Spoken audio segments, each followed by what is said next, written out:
В нашей стране две главных беды. Одна из них – это дороги. С этим согласны и жители столичной улицы Котенко, где последние 20 лет дорожное полотно не ремонтировалось. С подробностями Александр Лысак.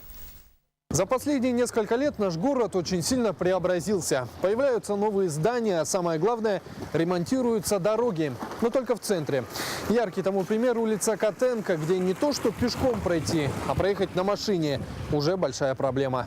И на протяжении последних лет дорога становится только хуже. Олеся Жидан проживает на улице Котенко 18 лет. Как рассказывает женщина, за все эти годы дорога постоянно отсыпалась, но капитального ремонта никогда не было. У меня дети ходят в школу в резиновых сапогах. Если вызвать скорую или такси, сюда никто к нам не хочет ехать, потому что все говорят, у вас очень плохая дорога. Как известно, по Котенко находится психоневрологический диспансер. Чтобы добраться до учреждения, сотрудникам и пациентам приходится преодолевать немалый путь по грязи. В день мы принимаем около 100 человек. И все эти люди вынуждены ходить по этой дороге.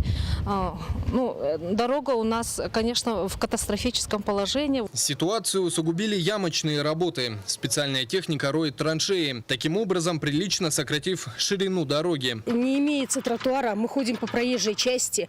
В зимнее время у нас очень скользко, и в зимнее время, если вот туда посмотреть, там есть трубы, которые промерзают, и получаются очень большие ямы, и машины не проходят.